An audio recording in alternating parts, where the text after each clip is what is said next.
안녕하십니까? 하늘님교회 신성호 목사입니다.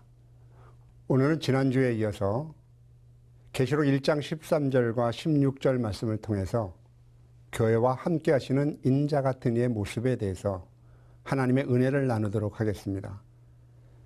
촛대 사이에 인자 같은 이가 발에 끌리는 옷을 입고 가슴에 금띠를 띠고 그의 머리와 털의 희기가 흰 양털 같고 눈 같으며 그의 눈은 불꽃 같고 그의 발은 풀무에 단련된 빛난 주석 같고 그의 음성은 많은 물소리 같으며 그의 오른손에 7뼈리 있고 그의 입에는 좌우에 날선검이 나오고 그 얼굴은 해가 힘있게 비치는 것 같더라.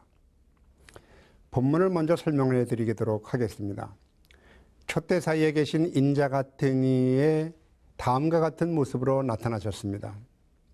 본절은 하나님이 우리와 함께 하심, 동행하심, 접붙임, 연합이라는 교의적인 측면에서 본문의 진정한 의미를 찾아볼 수가 있습니다.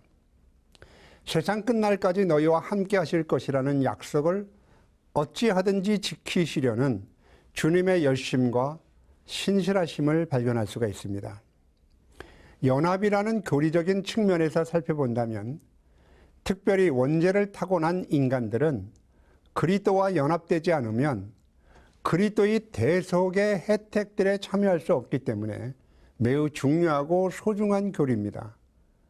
신자와 그리스도의 신비적인 연합은 그리스도가 그들의 생명과 힘과 복과 구원의 근원이 되게 하는 그리스도와 그의 백성들 간의 친밀하고 생동적이고 영적인 연합이라고 정의할 수가 있습니다. 더욱이 그리스도의 연합의 교리는 하나님께서 우리를 구원하시려는 여러 단계 중에 하나에 해당하는 교리가 아닙니다. 영원전에 우리를 선택하신 것으로부터 시작해서 이 세상에서 우리의 인생이 끝날 때까지 성령님께서 우리를 영화롭게 하셔서 하나님의 나라로 데려가는 것까지 전 과정을 모두 포괄하는 것이 연합입니다. 그러므로 에베소서에서 사도 바울은 하나님께서 창세전에 우리를 선택하신 것이 그리스도 안에서 이루어진 것이라고 말하고 있습니다. 그 창세전에 그리스도 안에서 우리를 택하사 우리를 사랑 안에서 그 앞에 거룩하고 흠이 없게 하시려고 라고 에베소 1장 4절에 기록하고 있습니다. 그리스도 안에서 우리를 구속하신 이 놀라운 계획은 영원전부터 시작해서 영원 후까지 계속되는 구원의 전 과정을 포괄하는 하나님의 구원의 역사입니다. 우리는 신약 성경에서 그리스도 안에서 또는 그리스도와 함께라는 구절을 많이 발견할 수가 있습니다. 그 모든 것이 그리스도와 신자의 연합의 교리를 입증하는 구절입니다. 그런데 연합, 즉 함께 하심은 성경에서 다음과 같은 비유로 사용이 됩니다. 요한복음 15장 5절 포도나무와 가지, 베드로전서 2장 4절에서 5절 건물의 기초와 건물, 에베소 5장 23절에서 32절까지 남편과 아내, 에베소 4장 15절에서 16절 머리와 몸, 그의 지체들의 연합. 그러나 이런 모든 비유들은 그 실존의 실제를 충분히 표현하지 못하고 있습니다. 신자와 그리스도의 연합은 모든 이해를 초월하는 신비로운 연합입니다. 그러므로 사도 바울은 에베소 5장 32절을 통하여 교회와 그리스도의 연합의 비밀이 크도다라고 말했습니다. 그러므로 그리스도와 신자의 연합은 성경이 우리에게 제시한 구원의 비밀 가운데 최고의 절정에 도달하는 찬란한 비밀이고 주님을 믿고 구원받는 자녀로 살아가는 신앙생활의 모든 과정이 그리스도와의 연합을 이룬 것이며 이루어가는 과정이라고 말할 수가 있습니다. 신비로운 연합이라고 자꾸 얘기하는데 그 신비로운 연합이라는 그 말은 관계의 긴밀성이나 변화시키는 능력에 있어서나 그 놀라운 결과들에 대해서 인간의 모든 지성과 이성을 추론을 초월하기 때문입니다. 신자는 의와 진리의 거룩함으로 지으심을 받은 새로운 피조물이기에 오직 그리스도 안에서만 의롭다함을 받은 자들이므로 신자와 그리스도의 연합이 되는 시점은 신앙에 의한 중생과 칭의로부터 시작이 됩니다. 성경은 에베소 1장 4절에 하나님께서 우리를 선택하실 때에 그리스도 안에서 선택하셨다고 말합니다. 창세전에 우리를 택하신 그 선택이 예수 그리스도 안에서 이루어졌다는 것입니다. 이것은 하나님께서 우리를 구원하시기로 예정하신 것과 우리를 위해 예수 그리스도께서 못 박히심으로 이루실 속죄의 사역을 염두에 두신 것입니다. 이 때문에 예수 그리스도 안에서 우리를 선택하셨다고 말하는 것이고 이것이 바로 우리와 그리스도의 연합의 근거가 되는 것입니다. 그런데 여기서 우리는 한 가지 의문을 갖게 됩니다. 목사님, 그러면 하나님께서 창세전에 우리를 그리스도 안에서 구원하기로 선택하셨다면 우리는 왜 그동안 그리스도와의 어떠한 연합도 느끼지 못한 채 불신자를 방불한 삶을 살아왔습니까? 하는 것입니다. 이거는 이렇게 설명할 수가 있습니다. 하나님께서 우리를 미리 아시고 동기적인 연합이죠. 그리스도 예수 안에서 우리를 선택해 놓으셨지만 이건 객관적인 연합입니다. 우리가 불순종하며 이 세상에서 예수님을 모르고 살아가는 날 동안 실제적인 연합이 이루어지지 않은 것이죠. 그 주관적인 연합입니다.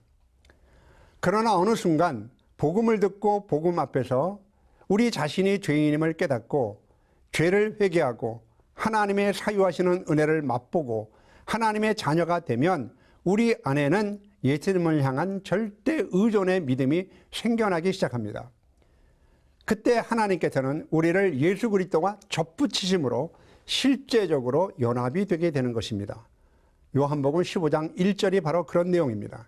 이와 같이 신자와 그리스도의 진정한 신비로운 연합을 위해서 주님은 인자 같은 이의 모습으로 촛대 사이에 나타나셨습니다.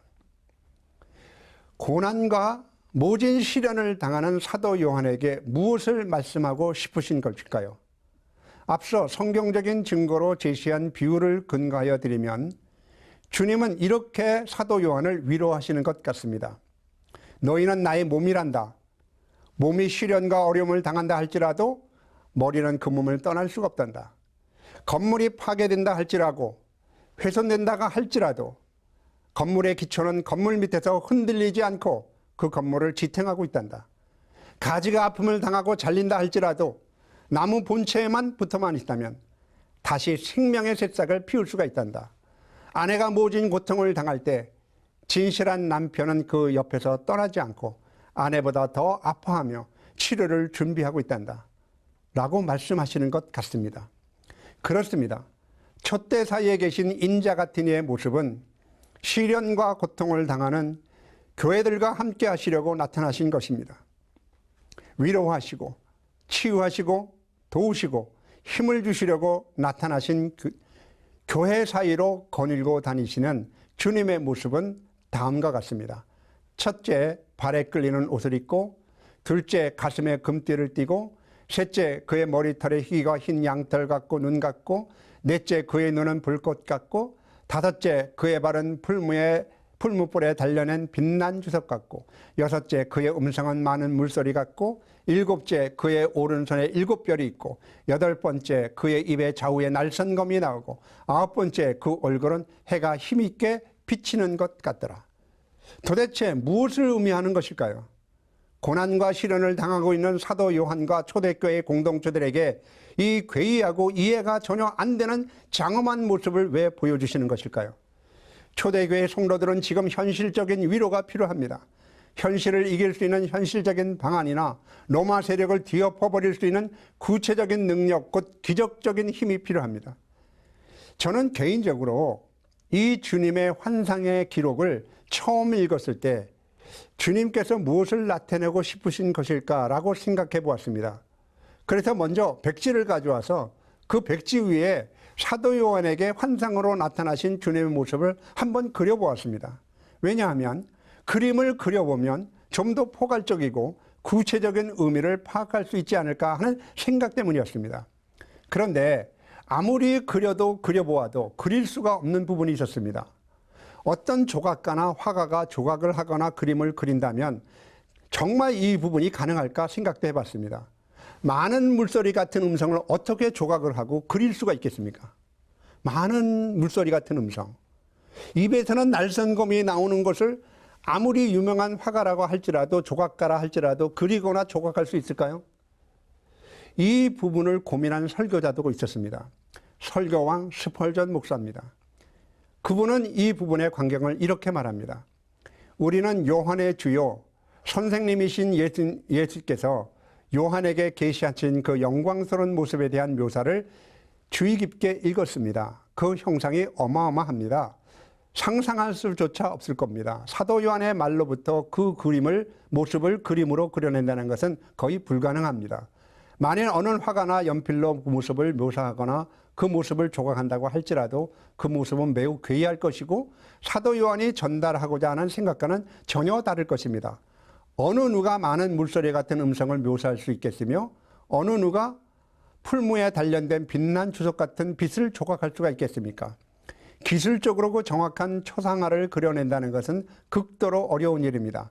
가능하다 할지라도 형태를 그려내려고 노력함으로써 사도 요한이 전달하고자 하는 영적인 사상과 의미를 놓쳐버리고 말 것입니다. 사랑하는 시청자 여러분, 사실 이 천상의 환상의 부분의 자세한 부분에 깊은 영적인 교훈이 담겨져 있습니다.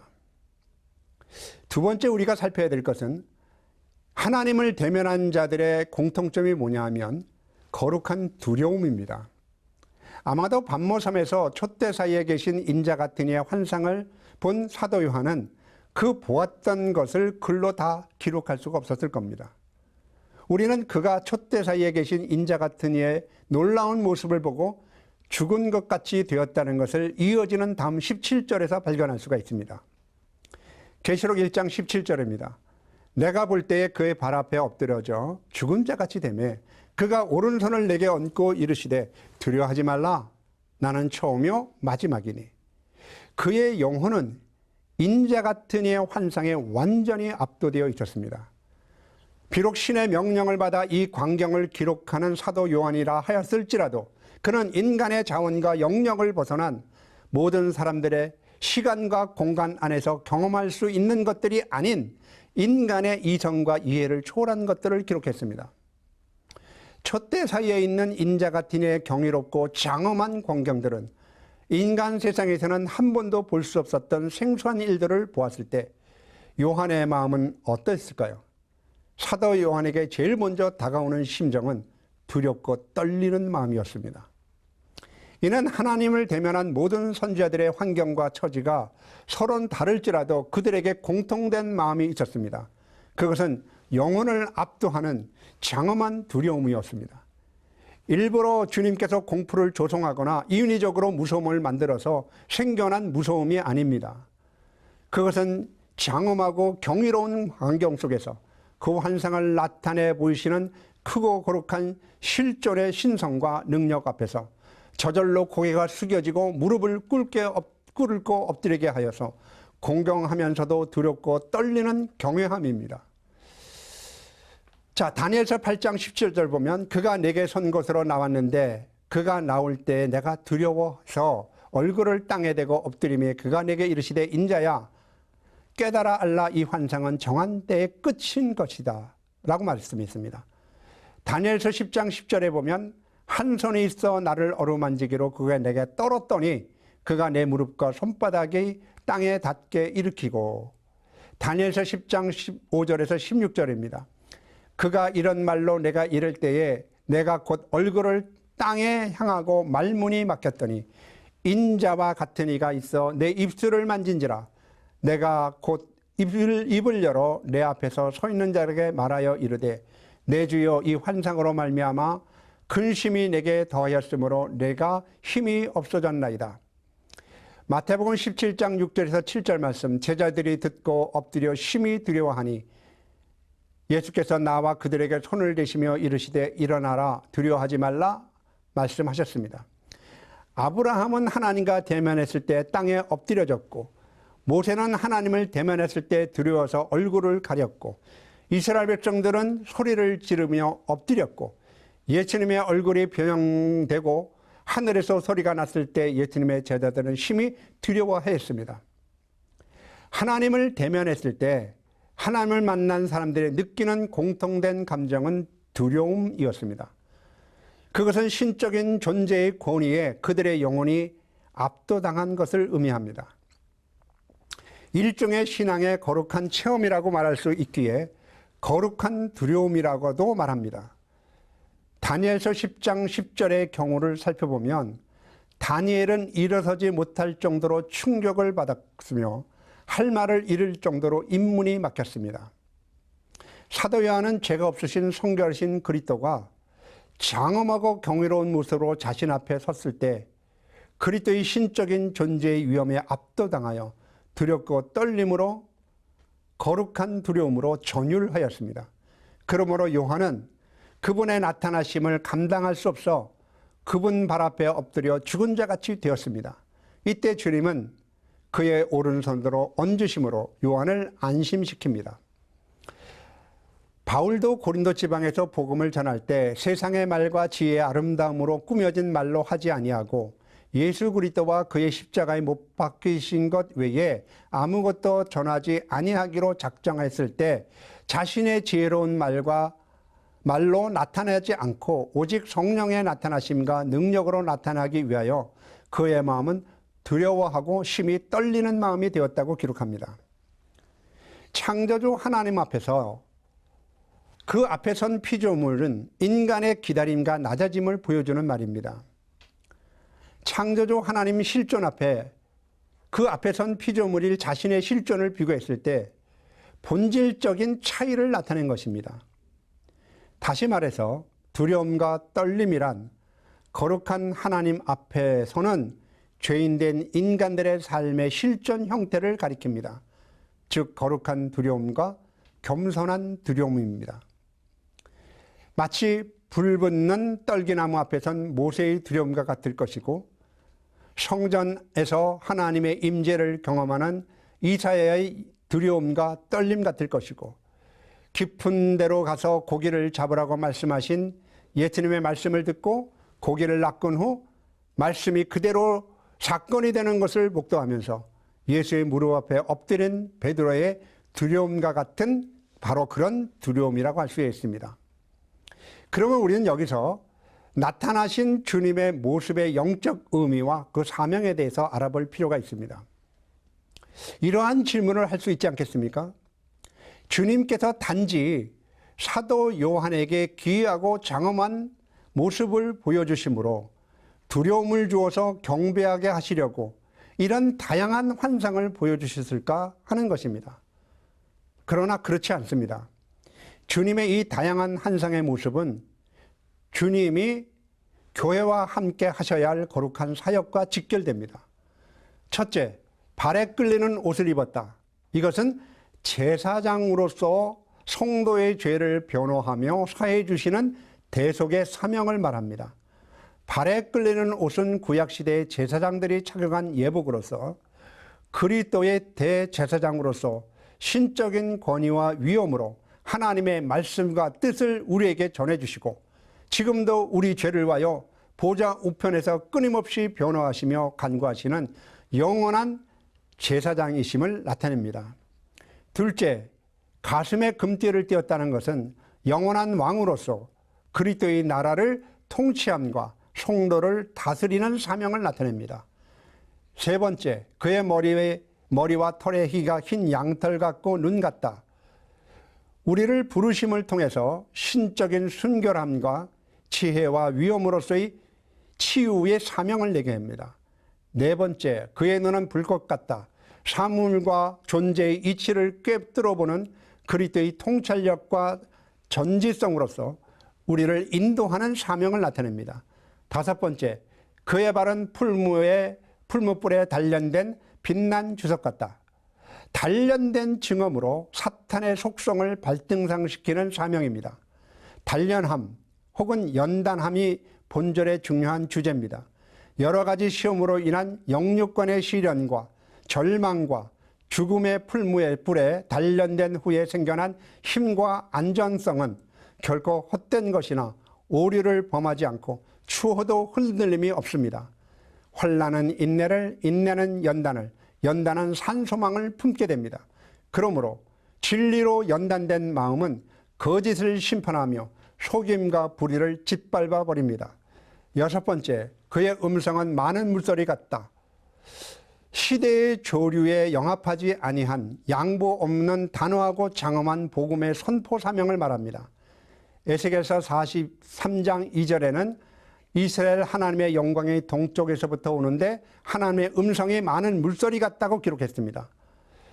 계시록 14장 2절에 보면 하늘에서 나는 소리를 들으니 많은 물소리 같다라고 기록했습니다. 나야가라 폭포를 관람한 적이 있습니다. 배를 타고 폭포가 떨어지는 바로 그곳 가까이 갔을 때 많은 물이 한 곳에 모여 높은 곳에서 한 곳으로 연이어 떨어지는 그 장엄함과 우레 같은 소리에 압도되어 자연의 광경에 비하여 인간인 나는 아주 작아 보이고 심지어 경이로움과 두려움을 느꼈습니다. 복음의 선포 속에서 인생의 마음을 압도하는 하나님의 음성이 들려야 합니다. 일곱 번째, 그의 오른손에 7별이 있다. 교회를 끝까지 참고 인내하시며 붙잡고 계시는 견인으로서의 사명입니다.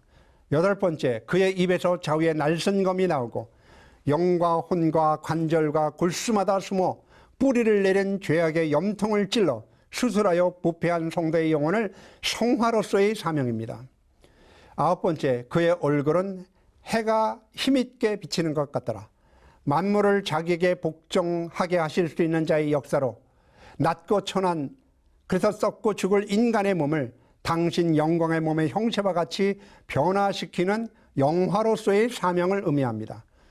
그러므로 교회와 촛대 사이와 함께 하시는 인자 같은 이의 모습을 통한 사역의 내용을 요약하여 다시 말씀드립니다. 첫째, 제사장으로서 우리의 죄를 변호하시려고 하나님의 뜻을 전하게 하시려고 발에 끌리는 옷을 입고 오셨습니다. 두 번째, 왕으로서의 영원한 통치와 다스림을 위해서 가슴에 금띠를 띠고 오셨습니다. 세 번째, 신적인 순결함과 지혜와 위엄으로서 성도의 더러움을 치유하시려고 머리털의 희가 흰 양털 같고 눈같이 나타났습니다. 네 번째, 신적인 통찰력과 전지성으로서 갈 길을 잃은 우리를 정도로 인도하시려고 그의 눈은 불꽃같이 나타나셨습니다. 다섯 번째, 단련된 증언으로 속임과 강압으로 광기를 부리는 사탄의 속성을 발등상시키려고 그의 발은 풀무불에 단련된 주석같이 나타났습니다. 여섯 번째, 양보도 없고 거부할 수도 없는 단호하고 장엄한 하나님의 복음을 선포하시려고 그의 음성은 많은 물소리같이 나타났습니다.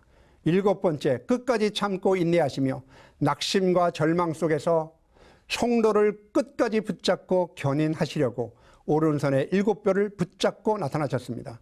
여덟 번째, 성도의 영혼 안에 뿌리를 내린 죄악의 염통을 찔러 수술해서 부패한 성도의 영혼을 성결하게 성화시키려고 날선검을 갖고 나타나셨습니다. 아홉 번째, 썩고 죽을 인간의 숙명적인 이 몸들을 당신의 영광의 몸의 형체와 같이 변화시키려고 얼굴이 해와 같은 모습으로 나타났습니다. 인자 같은 이로 나타나신 주님은 지금도 촛대 사이를 분주히 이리저리 다니시면서 당신의 몸된 교회를 위하여 교회 가운데 계시면서 교회의 머리로서 교회와 함께 하고 계십니다. 하나님이 우리와 함께 하고 싶어 하시는 사랑의 열심과 신실하심을 우리는 본절에서 발견할 수가 있습니다. 임마누엘의 하나님을 찬양합시다. 성삼위 하나님이 함께 하시면 교회가 누리는 최상의 축복이 있습니다. 계시록 21장 1절에서 7절 말씀입니다. 또 내가 새하늘과 새 땅을 보니 처음 하늘과 처음 땅이 없어졌고 바다도 다시 있지 않더라. 또 내가 보매 거룩한 성 새 예루살렘이 하나님께로부터 하늘에서 내려오니 그 준비한 것이 신부가 남편을 위하여 단장한 것 같더라. 내가 들으니 보좌에서 큰 음성이 나서 이르되 보라. 여러분 여기서 잘 들으십시오. 하나님의 장막이 사람들과 함께 있음에 하나님이 그들과 함께 계시리니 그들은 하나님의 백성이 되고 하나님은 친히 그들과 함께 계셔서 모든 눈물을 그 눈에서 닦아주시니 다시 자망이 없고 애통하는 것이나 곡하는 것이나 아픈 것이 다시 있지 아니하리니 처음 것들이 다 지나갔음이로라. 보좌에 앉으시니가 이르시되 보라 내가 만물을 새롭게 하노라 하시고 또 이르시되 이 말은 신실하고 참되니 기록하라 하시고 또 말씀하시기를 이루었도다. 나는 알파와 오메가요 처음과 나중이요 시작과 끝이라. 내가 생명수 샘물을 목마른 자에게 값없이 주리니 이기는 자는 이것들을 상속으로 받으리라. 나는 그의 하나님이 되고 그는 내 아들이 되리라. 사랑의 속성 가운데 가장 강렬한 것은 함께하고 싶어 한다는 것입니다. 만물이 새롭게 된다는 것, 사랑의 하나님께서 사람들과 함께 사랑을 나누고 생명을 서로 나누고 교제를 서로 나누고 살고 싶으셔서 사람을 창조하셨고 에덴 동산을 창설하셨습니다. 그러나 아담은 하나님의 강렬한 소원을 거부한 채 뱀의 유혹에 빠져 마음을 빼앗겨 에덴에서 쫓겨난 삶을 살아야 했습니다. 그날 이후 날이 갈수록 하나님의 아들들은 더욱 패역해져서 하나님에게로만 고정되어 있던 영혼의 시선이 부패한 자기 자신에게로 기울어져 죄악의 관영함을 초래하고 자신들이 좋아하는 모든 자로 아내를 삼아버리는 그 모든 생각의 계획이 항상 악함으로 하나님이 사람들과 함께하지 않으시리라 약속하시고 사람들을 떠나셨습니다. 그러므로 인간 스스로는 망가진 영혼을 고칠 수 없기에 본향으로 돌아갈 수 없기에 부패하고 더럽고 거친 세상에서 먹을 것, 육신의 정욕, 보암직한 것, 안목의 정욕, 탐스러운 것, 이생의 자랑들만을 본능적으로 찾아 나서는 소유욕에 굶주린 짐승과 같은 존재가 된 것입니다. 가인과 고라와 발람 같은 존재입니다. 이에 하나님께서는 성자 하나님을 사람의 몸을 입혀 십자가에 못 박게 죽게 하심으로 사망이 더 이상 사람을 주장하지 못하는 대속의 기초를 만드시고 사람이 떡으로만 살 것이 아니라 소유가치로만 살 것이 아니라 사람이라면 하나님 입에서 나오는 말씀으로 살아야 하는 존재가치로 살아야 함을 본향 찾아가는 존재임을 알려주신 겁니다. 이 본향 찾아가는 과정이 피곤하고 험하다고 할지라도 주님의 도우심을 믿으시고 살아가시기를 바랍니다. 나의 등 뒤에서 나를 도우시는 주, 나의 인생길에서 지치고 고나여 매일처럼 주저앉고 싶을 때 나를 밀어주시는 주님, 일어나 걸어라 주가 새 힘을 주리니 일어나 걸어라 주가 너를 도와주시리라. 이사야 선지자는 말씀합니다. 두려워 말라 내가 너와 함께함이라. 놀라지 말라 나는 내 하나님이 됨이라. 내가 너를 굳세게 하리라. 참으로 너를 도와주리라. 참으로 나의 의로운 손으로 너를 붙들리라. 사랑하는 시청자 여러분, 촛대 사이에 인자 같은 이로 계신 주님은 오늘도 복음과 복음의 나팔수인 설교자와 함께 이 교회의 조기회를 다니시면서 진리를 구하며 공의를 찾는 한 사람 한 사람을 찾고 계십니다. 혹시 이 강의를 듣고 가슴을 쳐도 애국하지 않고 피리를 불어도 춤추지 않는 무심한 세상을 보며 절망과 흑암 속에 탄식하며 눈물 짓는 성도들이 있으실 것입니다. 그렇다면 오늘 여러분의 영혼의 구원을 위하여 주님이 영원한 복음을 전해주시다 지쳐 쓰러진 나에게 다가와 피 묻은 손을 내미시며 나의 등 뒤를 밀어주실 때 여러분의 본향을 향한 지친 순례의 길에 큰 힘과 위로가 되기를 주님의 이름으로 간절히 기도합니다.